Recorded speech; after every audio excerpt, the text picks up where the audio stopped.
Merci beaucoup Luc, bonjour à tous, bienvenue et puis merci d'être là. Alors, ça a déjà été dit, la présentation de mon parcours. Je tiens avant de commencer à remercier Luc à la fois pour m'avoir permis de revenir à l'IDEA ici pour 3 mois et puis aussi de m'avoir proposé de présenter ma recherche aujourd'hui devant vous. J'ai intitulé cette conférence « Éthique et réforme de la gestion publique à l'OCDE et au Canada, quelques réflexions sur l'éthique du service public ». Je tiens à préciser avant de commencer que mon objectif aujourd'hui n'est pas de revenir sur l'actualité de l'éthique, qui est très importante, notamment dans l'ensemble des pays, ni de faire un état des lieux de cette question au Canada ou à l'OCDE. Mon objectif aujourd'hui, c'est de prendre du recul et de revenir aux origines de cette question, et notamment son lien avec la réforme de l'État et de l'administration publique, afin d'essayer de cerner, de réfléchir sur ses caractéristiques, selon moi. Pour cela, je vais m'appuyer sur 2 exemples, le Canada et, comme l'a dit Luc, l'Organisation pour la coopération et le développement économique. Il faut que je vous présente en quelques mots ce que c'est. L'OCDE, c'est une organisation internationale qui a été créée en septembre 1961 et qui regroupe aujourd'hui 34 pays membres parmi les plus riches au monde et qui ont tous la particularité d'adhérer à la fois à l'économie de marché et à la démocratie. Et la mission principale de l'OCDE, c'est de faire des rapports et des recommandations sur tout un tas de sujets liés aux politiques publiques, plus précisément en matière de politique économique, mais aussi en matière de réforme de l'administration.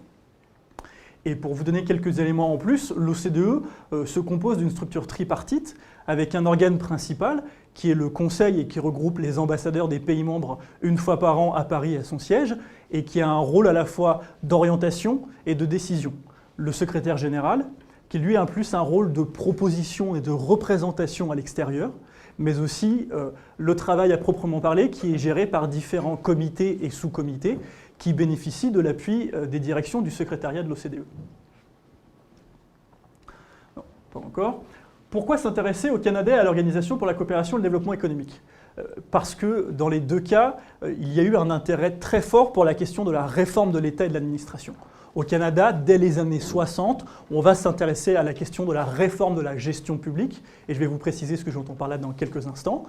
Et à l'OCDE, c'est un petit peu plus tard, c'est au milieu des années 70 qu'on va s'intéresser à l'amélioration de la gestion publique, et cette question ne va cesser de prendre de l'ampleur, et l'OCDE va s'affirmer comme une véritable référence pour les pays membres en matière de réforme de la gestion publique. Mais ce qui est très intéressant dans les 2 cas, c'est que plusieurs dizaines d'années après le développement de ces travaux, il va émerger une préoccupation pour l'éthique du service public qui est liée. L'un des objectifs d'aujourd'hui, c'est donc de s'interroger notamment sur le processus d'émergence de cette préoccupation pour l'éthique du service public et son lien avec la réforme de l'État. Une petite précision, quand je parle d'éthique du service public, c'est de manière générique. Au Canada, on parle plutôt de la question des valeurs et de l'éthique de la fonction publique. Je l'englobe dans le terme éthique du service public ici. Je ne vise pas, et c'est aussi important de le préciser, à faire une analyse exhaustive de ces 2 cas. Comme l'a précisé Luc, je suis en train de faire cette recherche, elle n'est pas terminée, et ça serait beaucoup trop long de vous présenter l'ensemble des éléments. Ce qui m'intéresse, c'est de retrouver les similarités dans le rapport qui se noue entre réforme de la gestion publique et éthique du service public, similarités qu'on retrouve à l'OCDE et au Canada, afin de réfléchir, comme je vous le disais, sur la spécificité de l'éthique du service public. Et l'idée principale que je vais défendre aujourd'hui, c'est de dire qu'elle se constitue de 2 niveaux d'interrogation ou 2 dimensions particulières, la dimension politico-morale et la dimension régulatoire. Et je vous expliquerai un peu plus tard ce que cela signifie. Pour cela, je vais m'appuyer sur la méthodologie de la socio-histoire de l'action publique. Qu'est-ce que c'est ? C'est une approche inductive et qualitative qui se base sur les principes de la recherche historienne et sociologique pour comprendre l'action publique sur le temps long à partir de l'accumulation de matériaux empiriques.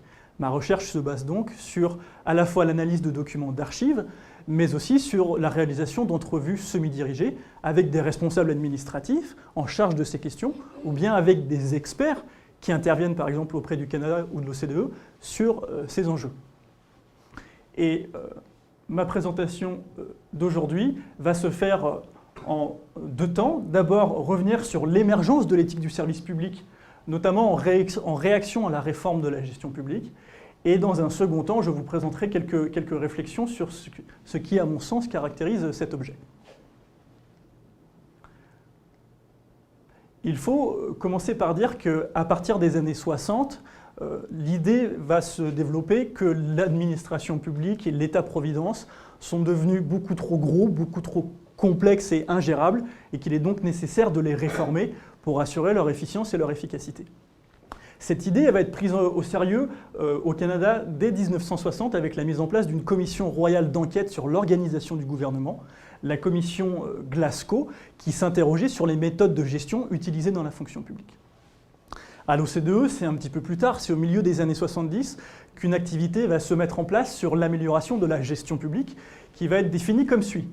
L'ensemble des institutions et processus qui concourent à la formulation et à la mise en œuvre de la politique publique, à l'affectation des ressources et à la fourniture des biens et des services publics. Il faut voir que la réforme de la gestion publique a été inspirée par ce qu'on a appelé le New Public Management, ou la nouvelle gestion publique en français. Cette expression, en fait, a été forgée par un politologue, le politologue britannique Christopher Hood, pour faire référence à l'ensemble des principes qui ont guidé la réforme de l'administration publique dans les pays anglo-saxons dans les années 80. Donc c'était le cas au Royaume-Uni, c'est le cas aussi au Canada, en Australie, en Nouvelle-Zélande. C'était le cas aussi dans certains pays européens comme la Suède.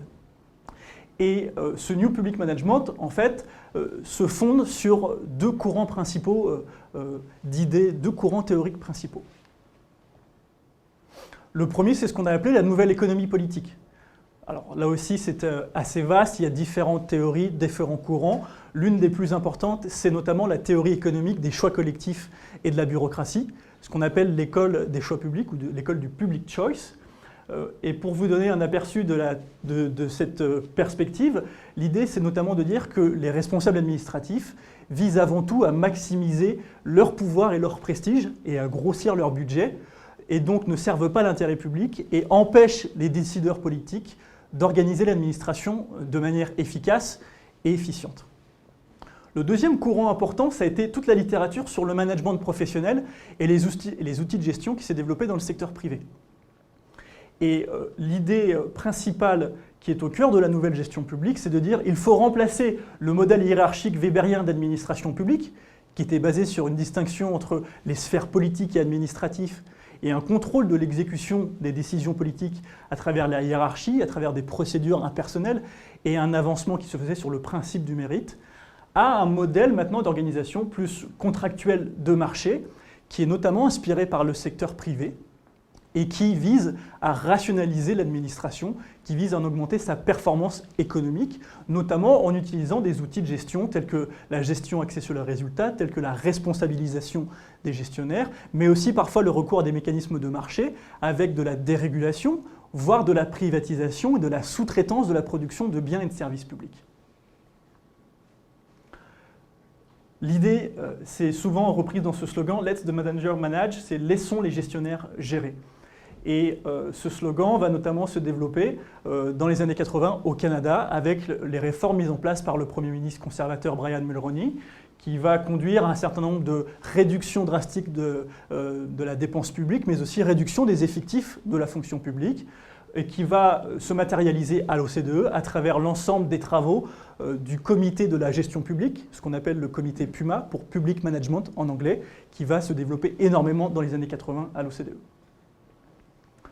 Néanmoins, il va y avoir des limites à cette réforme de la gestion publique et à cette vision purement économique de l'administration qui se font jour à la fin des années 80 et au début des années 90, avec notamment l'idée de dire qu'il ne faut pas simplement s'intéresser à la performance économique de l'administration, il faut mettre en avant les résultats qui sont visés et reprendre conscience des particularités du secteur public.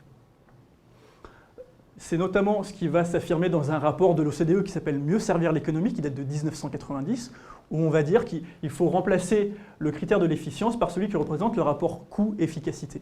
Et qu'est-ce qu'entend l'OCDE par rapport coût-efficacité? C'est le fait de dire que l'instrument d'action le plus efficace, c'est celui qui atteint le résultat souhaité à la fois au coût le plus bas, mais sans créer de conséquences négatives pour les valeurs et les intérêts du secteur public. Et l'accent mis sur les résultats, il va se faire aussi en direction du service au public, parce que dans la deuxième moitié des années 80, va émerger la conscience de notions telles que la réceptivité, la sensibilité aux besoins des clients de l'administration.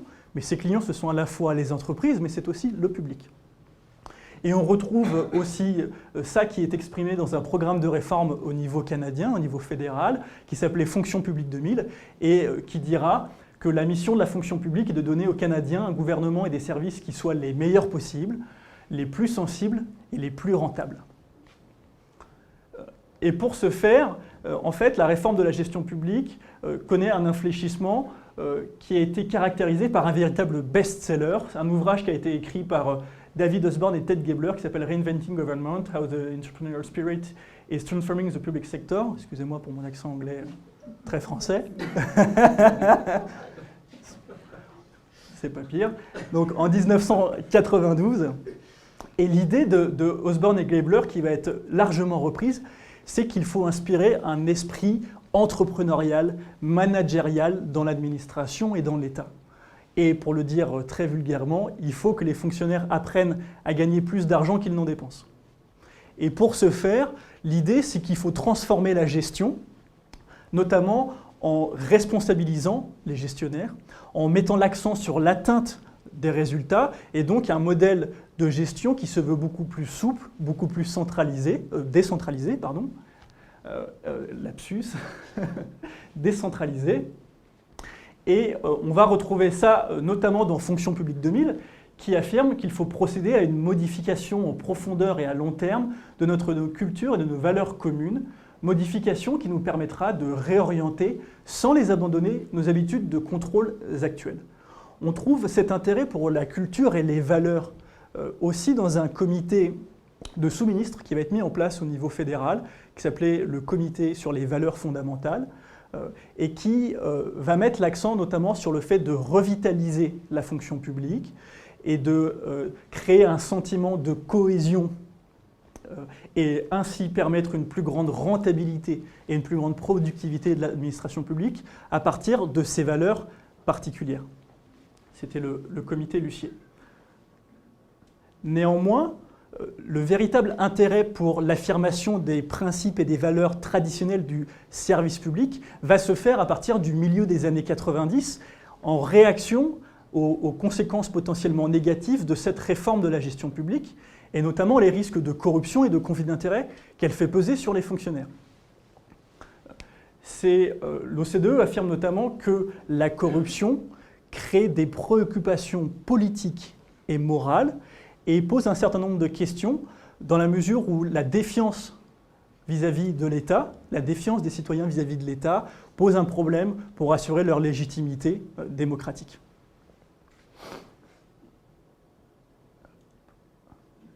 La gestion publique en mutation, c'est un rapport bilan de l'OCDE sur la réforme de l'État et qui affirme justement cette importance de reprendre en compte les valeurs et les principes du service public en disant qu'après avoir amélioré l'efficacité et l'efficience, il faut maintenant trouver les moyens de maintenir une obligation de rendre compte qui soit conforme aux principes démocratiques. Et cela va se traduire aussi, par exemple, à l'OCDE par un certain nombre de travaux sur l'éthique du service public qui vont aboutir, en 1996, à la publication du premier rapport spécialisé sur le sujet, qui s'appelle « L'éthique dans le service public, questions et pratiques actuelles ». Et au Canada, on a à peu près le même mouvement, puisque l'ensemble des transformations de la fonction publique et le discrédit très fort qui pèse sur les fonctionnaires va conduire à la mise en place d'un groupe d'études sur les valeurs et l'éthique de la fonction publique, qui a été présidé par John Tate, qui était à l'époque sous-ministre au ministère de la Justice, et qui va aussi s'interroger justement sur cette question de la légitimité démocratique de la fonction publique, en affirmant notamment que la primauté du droit, la Constitution, la réglementation et l'application régulière de la loi en tant que pilier de l'administration publique est fondement d'une bonne société. Une autre citation de ce rapport Tate qui est extrêmement intéressante, c'est celle-là. « Servir le public et servir le bien public ne sont pas toujours synonymes et la conduite des affaires publiques représente beaucoup plus que le service à la clientèle. » Ce qu'il faut souligner ici, c'est qu'on a à la fois une compatibilité apparente entre l'éthique du service public et le New Public Management à travers l'intérêt pour la culture et les valeurs, mais on a aussi un décalage qui s'opère vis-à-vis des objectifs qui sont poursuivis. parce que le New Public Management ne prend pas en compte cette préoccupation politico-morale sur la légitimité de l'activité administrative. Il recherche principalement ce qu'on a appelé les 3 E, l'efficience, l'économie, l'efficacité. Et de manière beaucoup plus générale, il s'intéresse principalement aux produits des organisations publiques sans questionner les finalités plus larges de cette dernière.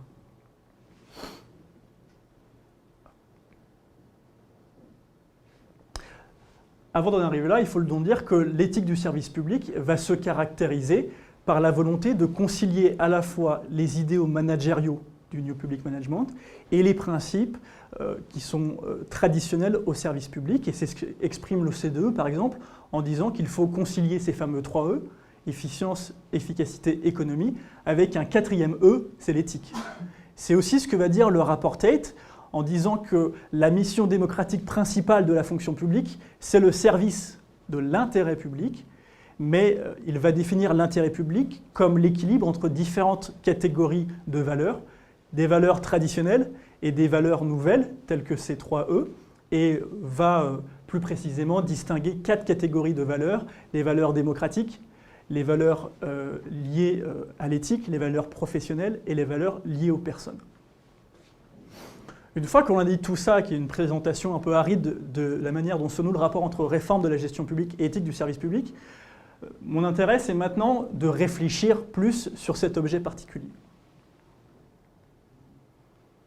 Et notamment, l'analyse de l'éthique dans le cadre de la réforme de la gestion publique a conduit à privilégier une conception régulatoire de l'éthique en tant qu'outil de gestion basé sur l'autonomie et la responsabilité individuelle. C'est notamment la vision qui a été développée ici au Québec dans le petit manuel d'éthique appliquée à la gestion publique et qui définissait l'éthique comme un mode de régulation basé sur le jugement personnel de l'individu, tout en se fondant sur des valeurs co-construites et partagées pour donner sens à ses décisions, à ses actions. Si on s'en tient à cette définition, qui demeure tout à fait intéressante, on voit qu'il y a une compatibilité avec l'idée de la gestion publique qu'il faut gérer les individus à partir de la culture et des valeurs. En gros, les individus s'autorégulent. Néanmoins, j'ai insisté sur cette préoccupation politico-morale, sur la légitimité démocratique de la fonction publique, qui est au cœur des travaux de l'éthique du service public. Et donc, si on prend en compte cet enjeu sur la dimension, sur le fondement moral de l'administration et sur les finalités de la mission de service public, eh bien, il faut apporter une autre définition de l'éthique pour ne pas simplement en faire un simple problème de gestion et de régulation. Et la définition que je vous propose, c'est une définition plus philosophique que j'emprunte à André Lacroix et qui nous parle d'une réflexion normative sur l'action humaine visant à déterminer le choix de l'action. Il faut voir qu'il y a 2 parties dans cette définition qui semblent tout à fait intéressantes. Il y a bien une question régulatoire sur la conduite et le comportement, plus précisément des fonctionnaires. C'est ce qui concerne le choix de l'action. Mais il y a aussi un intérêt pour la réflexion normative. La réflexion normative est la mission particulière du service public. Et on retrouve cette distinction plus précisément au Canada lorsque l'on parle des valeurs et de l'éthique de la fonction publique. Et je crois qu'il est donc très important de distinguer entre ce que j'appellerais 2 niveaux d'interrogation ou 2 dimensions au sein de l'éthique du service public. Il y a une première dimension, que j'ai appelée politico-morale, qui s'intéresse au fondement moral et aux finalités de l'activité administrative en démocratie. Il y a après un second niveau, ce que j'ai appelé la dimension régulatoire, qui s'intéresse à la coordination et la gestion des comportements des fonctionnaires qui réalisent dans la pratique cette mission de service public. Et je crois que c'est très important de faire la distinction entre les deux. Je vais maintenant revenir plus en détail sur chacune de ces dimensions. Première dimension, la dimension politico-morale. Il faut voir que l'intérêt pour le contenu du fondement d'une éthique de l'administration et pour la hiérarchie des valeurs qui incarnent la mission du service public est une question récurrente des travaux spécialisés sur l'éthique du service public. C'est notamment la littérature américaine qui a émergé à la fin des années 70. Et je vous donnerai un exemple, c'est les travaux du politologue américain John Rohr, qui s'interroge notamment sur le fondement d'une éthique de l'administration, et sa réponse serait de dire on peut trouver ce fondement dans à la fois les valeurs constitutionnelles et les valeurs de la société américaine. D'autres auteurs ont proposé d'autres définitions de ce fondement. Ce qui est important, c'est de voir aussi que cette question de la hiérarchie des valeurs et du contenu des valeurs, on la retrouve dans le rapport Tate. Le rapport Tate qui va dire « La loyauté envers le bien commun, telle qu'exprimée dans la loi et dans la Constitution et représentée et interprétée par les gouvernements élus démocratiquement, est l'une des valeurs fondamentales de la fonction publique. » Et c'est là aussi qu'on voit la différence par rapport au comité Lussier de 1987, qui lui s'intéressait à la culture et aux valeurs de la fonction publique, mais sans vraiment interroger le contenu de ces valeurs. C'était plutôt retrouver l'identité et trouver un facteur de cohésion qui va permettre d'améliorer la productivité, la rentabilité. Là, les catégories de valeurs sont véritablement questionnées, distinguées, et le rapport Tate va affirmer de manière très précise que la principale valeur de la fonction publique, c'est de servir la démocratie. Il ajoute en fait ce rapport que la mission démocratique particulière de la fonction publique, c'est de servir l'intérêt public. Et comme je vous l'ai dit tout à l'heure, l'intérêt public est défini comme l'équilibre à trouver entre des valeurs nouvelles et des valeurs traditionnelles. Mais de manière implicite, il y a bien une hiérarchie qui est faite entre ces catégories de valeurs et un accent qui est mis notamment sur les valeurs démocratiques. C'est les valeurs, par exemple, de l'état de droit, ce sont les valeurs du régime politique canadien particulier, du gouvernement responsable, qui sont fondamentales et qui viennent orienter ensuite les autres valeurs qui sont présentes et qui sont recherchées à travers la poursuite de l'intérêt public. Ce qui est donc très important, c'est de voir, premièrement, que l'intérêt public, c'est véritablement l'objet de l'éthique du service public. Et c'est ce qui la distingue d'autres questionnements éthiques, par exemple en éthique des affaires, en bioéthique ou en éthique de l'environnement, ou peu importe. Cet intérêt pour le contenu normatif, on va le retrouver aussi à l'OCDE dans ses travaux qui vont évoluer au début des années 2000 pour ne plus simplement se concentrer sur la gestion des comportements, mais interroger les finalités de l'action publique. Et ça se traduit par un changement très précis, c'est que l'OCDE ne parlera plus désormais d'éthique, mais d'intégrité.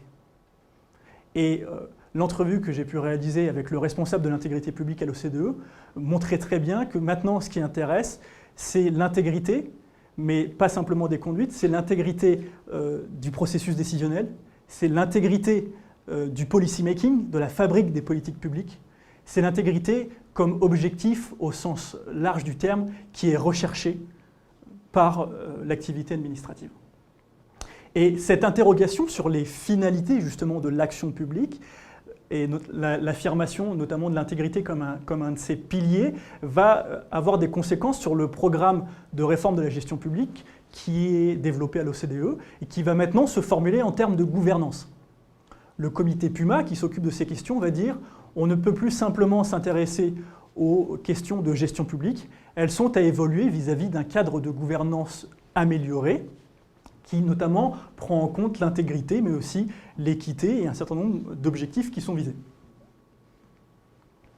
En disant cela, ce qui me semble vraiment intéressant, c'est de voir que la gouvernance, et plus précisément la bonne gouvernance, a un contenu substantiel et politique bien précis, et qu'on ne doit pas se limiter à une vision de la gouvernance d'un point de vue organisationnel ou économique, comme étant simplement la coordination entre une multiplicité d'acteurs publics ou privés qui sont en compétition. Non, la bonne gouvernance au sens fort du terme doit être interrogée, et c'est quoi? C'est l'élucidation du bien commun, c'est l'accomplissement de l'intérêt public. On trouve cet aspect substantiel aussi à l'OCDE qui va affirmer en 2005 que, par exemple, les principes de bonne gouvernance sont la transparence et la responsabilité, la loyauté et l'équité, l'efficience et l'efficacité, le respect de l'état de droit et la rigueur morale. Une fois qu'on a dit ça, on arrive à un deuxième niveau d'interrogation. C'est celui que j'ai appelé régulatoire, qui concerne la gestion et la régulation des comportements des fonctionnaires dans la pratique. L'interrogation qui était la mienne, cependant, c'était de dire est-ce que le fait de s'intéresser à ce contenu normatif particulier de l'éthique du service public, qui est la recherche de l'intérêt public, nous conduit forcément à une vision moralisante de la gestion et à simplement faire que les gestionnaires se conforment à des règles et à des normes très précises. En fait, je ne crois pas.